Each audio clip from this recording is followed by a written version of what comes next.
Bonjour à tous, j'espère que vous allez bien. Bon, on commence par les annonces économiques, pas grand-chose, ok. Hier, par contre, Jean Paul très bien parlé, donc ça fait remonter un petit peu les indices américains, mais c'était pas les catalyseurs qu'on voulait pour nous faire péter les résistances et tout, et partir à la hausse carrément, mais c'était suffisant pour fermer la journée en positif. Donc aujourd'hui, on a que le stock de pétrole brut à 16h30. Il n'y a pas autre chose. Et donc, comme je dis, c'est une semaine relativement calme parce qu'on attend de la semaine prochaine les inflations. Si je ne me trompe pas, c'est la semaine prochaine. Je crois que là, pour venir, oui, les catalyseurs qu'on a besoin pour dépasser de certaines résistances qui les ont dit, ce sont à ce moment-là. Donc pour aujourd'hui, stock de pétrole brut, c'est le rendez-vous majeur à 16h30.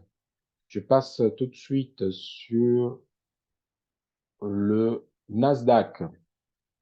Bon, le Nasdaq, c'est hyper simple, ok? Nous sommes sur résistance et moi, je suis vendeur. Ok? Moi, je suis pas acheteur. Tant qu'il ne me pète pas le 13 000 points ici à haut, bon, je suis vendeur. 12 900, je vends. 12 800, je vends. Pourquoi? Je m'explique. Comme vous pouvez voir, c'est pas du tout gagné à la hausse. Donc, il faut qu'il casse ces derniers plus hauts ici. Voilà. Quand je mets sur H4, pardon, j'ai ici mon gros canal haussière et je fais mis avec deux points de contact, ok, en figure de continuation que je m'ajoute. Un deux points de contact, je trace mes lignes. Pareil, je tire vers le bas. Ceux qui me connaissent savent que j'adore ce type de coin ici pour vendre. Moi, j'ai vendu ce coin, oui. Je suis en vente avec un objectif là, à 2500, à 2600. Ça, c'est mon objectif de vente. Je peux prendre les stop plus, oui, parce qu'en fait, il faut remonter, hop, faire un test et retourner. Ça peut arriver, oui. Mais je vois un petit peu à la vente, je suis vendeur jusqu'à 2. En fait, je suis vraiment vendeur jusqu'à 2300. 2250, c'est ça le point que moi je vois pour ton vent. Hier, Jean pourrait être bien parlé, qu'il a, ça fait 7 chandeliers de hausse et de baisse ici. Mais moi, vraiment, moi, je suis vendeur à ce niveau-là et ma position, elle tourne en celle des gens. OK, bon, cette coin ici, et moi, je vais sortir un petit peu par là. Mais mon but majeur, c'est de faire un achat à long terme ici sur la zone de 12 300. Et pour cette semaine, j'attends carrément ça. Je vais rester attentif, OK? Parce que là, le marché vont se retourner et évoluer et casser la zone de 13 000. Par contre, s'il passe 13 000, moi, je suis acheteur fort pour le comblement de gain. Mais pour l'instant, on est réaliste. OK, on est dans cette zone ici. Ceux qui connaissent le Nasdaq, il fait des grosses hausses et des baisses. Et après, lui, il garde un mouvement à peu près neutre jusqu'à le prochain catalyseur qui nous fait repousser. Mais voilà, le trade d'hier, c'était un trade de la vente. C'était un trade de la vente, OK. C'était carrément la touche ici. Bon, à la touche ici, je fais la vente. Hop, j'ai récupéré et à partir de là, clôture de la position, fin de journée. OK, le marché, il a ouvert, il a fait une nouvelle touche. C'est là que moi, je vendu carrément. Et moi, je suis avec ma position ici, en positive, et moi, j'attends. Pourquoi j'attends? Parce qu'en fait, j'attends cette zone-là de 50%. Cette alerte, c'est mon take profit d'aujourd'hui.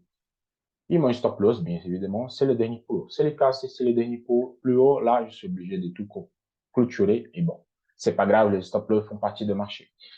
Je veux placer ici juste pour que vous voyez l'objectif. Et ça, je me lève. OK, donc là, je suis dans ma zone de jour, OK, sur la méthode. Donc, c'est la case, ça donne un seul objectif. C'est celui-là, l'objectif de la journée que moi, je cherche. Pas plus que ça, OK, c'est les casse ici, valide, et il vient là. Je suis déjà positionné parce que c'est la touche sur ma trade baissière et sur ma trade haussière. Mais là, c'est l'objectif majeur. Le problème que nous sommes sur dans le nuage, donc pour travailler, on fait une sortie, c'est le fait une sortie de nuage. Vers ici, vers 18h, vers 15h, peut-être même l'ouverture des marchés, juste en petite mèche, ça me fait suffisant pour sortir et clôturer ma journée. Sur 5 minutes, dès qu'il pète la moyenne de 200, ça va faire l'accélération que moi j'ai besoin pour sortir de ma position ici. Mais il faut qu'elle me casse la moyenne de 200. OK? Casse la moyenne de 200, hop, accélération, il me sort de la position. Et ma journée, elle est faite. C'est comme j'ai dit, même s'il y a eu un signal de bail donné ici, à 18h40, il y a eu le Jean Porel qui est parlé. Donc, vous voyez, 18h40, quand il parle, le marché monte. Récupération de tous les stop loss et après, le marché prend le processus normal. Donc, ceux-là qui sont attentifs, on attend qu'il parle et après, on monte en position et on prend la direction que le marché nous donne. C'est comme ça qu'il fonctionne. Le Dow Jones. Le Dow Jones, je suis mort derrière le Dow Jones parce qu'en fait, il est bloqué sur son panion et il ne veut pas casser vers là-haut parce que là, il y a les vendeurs, ils sont présents. Regarde, il y a plein de mèches. Et là, c'est hyper simple. Tant qu'il ne casse pas, à chaque touche, signal de vente, on rentre, on sort. Donc, entre 34 200 et 33 780, vous avez un trade.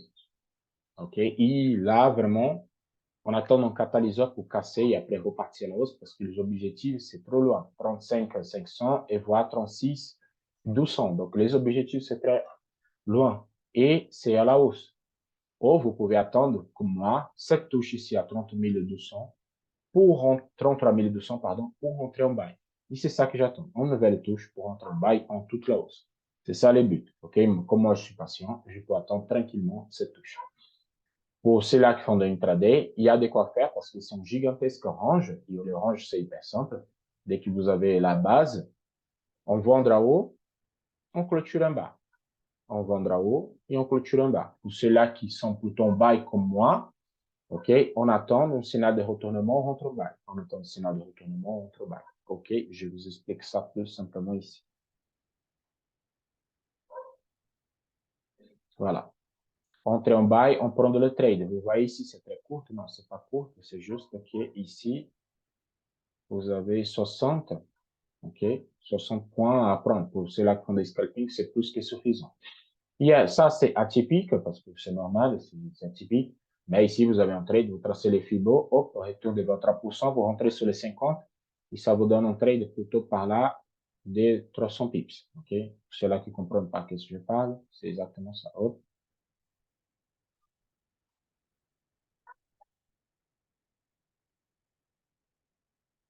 Voilà. 50%, ton graphique inférieur.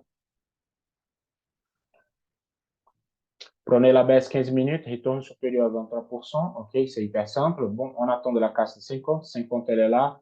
Casse des éléments sortis des nuages par le haut. Clôture, donc vous rentrez par là et vous sortez sur les 100%. Bon, c'est le trade classique. Moi, je explique à mes élèves. Ça fait 300 pips. OK, c'est rapide et on prend de la sens que le marché nous donne. Pour continuer aujourd'hui, c'est comme je dis, nous sommes sur la résistance là. OK, sur notre trade line, signal des ventes donné, stop loss supérieur et take profit minimum jusqu'à la prochaine base de notre zone. Donc là, pour ceux qui sont positionnés ici, hop, stop loss plus haut et take profit le plus bas. Il n'y a pas autre chose à voir. Sinon, vous attendez l'ouverture du marché pour avoir plus de confirmation. Ou sinon, la casse de 34 000, ouais, 34,50 pour venir le plus bas. C'est ça. Et je suis en bail supérieur à 32 250, comme ça je sais que ça casse et ça clôture vraiment et ça va partir. Et pour l'instant, rien du tout. Le DAX, elle est forte haussière. Bon, le DAX, il a profité de hier du discours de Jean Paul. Toute l'Europe, elle a profité. Il est parti vraiment à la hausse. Mais nous sommes coincés sur les 61 de notre expansion de Fibonacci. Voilà. Donc là, signal de bail, c'est quoi? Clôture supérieure à 15 500. Clôture à partir de là, on peut envisager les 78 de l'expansion. Oui. Donc, pour l'instant, observation, on attend de la clôture ici, hop, pour évoluer. Pour celui-là, il y a une belle trade, surtout que c'est celui-là que moi j'ai envoyé hier, que j'ai donné la direction. C'est quoi? Hier, je montrais sur le vidéo antérieur, il y avait cette Fibonacci, la touche de 61, ça fait un signal de buy. OK? Parce que sur Fibonacci non validé, hop, 61, buy, ça me fait les touches. Donc, je viens sur le temps graphique inférieur pour vous montrer ça clairement. OK, on évolue dans notre canal, mais on sait que le point de 61, c'est le point de retournement des Fibo. Donc là, ça fait un buy, 2 jours, et hier, ça c'était ce trade-là à prendre. Vous avez plein d'indications ici. Sous un il a cassé, OK, la trade line. Vous avez la sortie de l'opère par là-haut. Vous avez plein de points d'entrée. C'est juste un qu'il ne faut pas les prendre, qui s'appelle celui-là. On regarde l'horaire, 18h45, c'est le moment que je pourrais les parler, donc ça fait bouger énormément le marché. Donc on rentre pas, on attend, mais là, après la fin, vous pouvez prendre ce trade-là. OK, ça fait un trade magnifique. Il y avait plus encore d'indications si vous tracez un Fibonacci ici. Hop. Pour ceux-là qui sont attentifs, il y a un retour, OK, supérieur à 50%. Si vous voulez sur M5. Désolé, ça fait beaucoup de Fibonacci, mais c'est juste pour montrer la prise de position que c'était correct. Donc, on a patience d'attendre toute la journée. C'est exactement pour prendre les bons trades. Bon, retour supérieur à 23%, les 50%, il est là. Sortie des nuages, casse, OK, signal de buy, vous prenez toute la hausse. Bon, c'est hyper simple, c'est pas compliqué. C'est le trade méthodique que j'apprends à mes élèves dans les cours. Pour celui-là qui ont rentré carrément, OK, bon, à la casse ici, vous avez sécurisé, votre trade, il va tourner jusqu'à le 100% qui vient ici à 15 500. Donc, pour ceux-là qui sont positionnés, votre trade normalement est sécurisé et voilà. Pour maintenant. Maintenant, c'est simple, OK? On a eu la casse. Je tracé la méthode. Si on a la clôture ici supérieure, OK, une nouvelle clôture supérieure, à les 61, vous pouvez rentrer en position pour atteindre des niveaux. Attends, je vais tracer le niveau pour être simple. Pourquoi pas tenter un bail jusqu'à 15, 15 520 et pourquoi pas les 100% à 15 550. Donc là, vraiment, en plus, on a sorti par le haut. Ceux qui pourront travailler l'OPR, c'est bon pour montrer celui-là avec un stop loss ici le plus bas et les objectifs de 1 ou 2. L'objectif de OPR, c'est hyper simple. Vous prenez, hop, la OPR et vous multipliez par 2. Donc là, vous avez un objectif à 15 500. OK? Voilà. C'est simple. Le gold. Bon, le gold, je vais tracer un Fibonacci juste pour vous montrer. Okay? Il y a eu la baisse. Il y a eu la baisse, il y a un retour, moins que 23% de classique, Fibonacci non validé. Par contre, il y a un danger. Il y a un danger, ok? C'est quoi? Il peut se retourner et continuer à baisser. Donc, si les clôtures supérieures au 23% ici, ça veut dire qu'il va faire il va sur les 61 et 61, ça fait un excellent pour de vente, surtout qu'il ça fait notre zone de support majeur. Pourquoi je dis ça? Parce que nous avons ici notre canal qui a été cassé par le bas, il n'était pas pullbacké. Il est 61, ça donne le pullback sur la zone. Exactement. Donc, attention, ok? Il peut remonter, il fait le pullback.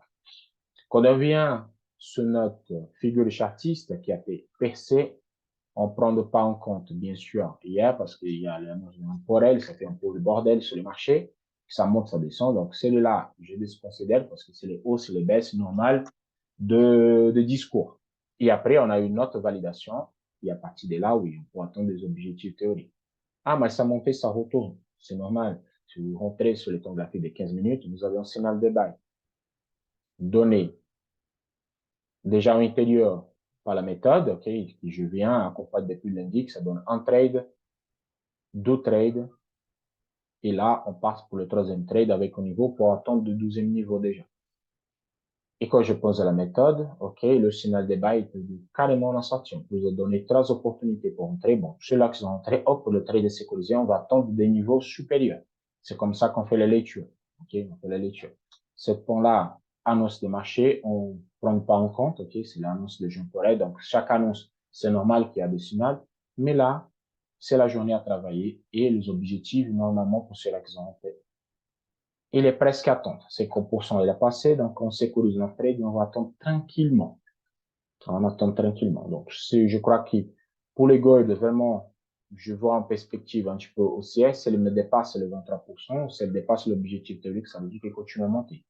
Pour l'instant, il y a le danger encore de qui se retourne, casse le zéro ici vers le bas de Fibonacci et ça continue à baisser. Okay? Donc, pour l'instant, c'est un risque. Pour ceux-là qui sont positionnés sur la figure, votre trade est sécurisé, laissez tourner, laissez vraiment tourner. Par contre, celui-là qui ils n'ont pas se positionné encore, attendez qu'il arrive sur le 61 et vous faites un vent. C'est rien d'acheter ici au milieu parce que le marché pour corriger, vous prenez des stop loss un peu bêtes. Bon, c'est tout pour aujourd'hui. On observe la ouverture des marchés et notre rendez-vous majeur, c'est les stocks de pétrole brut à 16h30. Ici, sur les liens, les bots Checkmate et bots Ishimoku, c'est pas celui-là que vous voyez sur l'écran parce que j'ai changé le robot, mais vous avez les deux, plus les books avec toutes les stratégies que j'utilise pour trader. Okay? Excellente journée à tous. On se voit demain pour les prochaines. Ciao, ciao.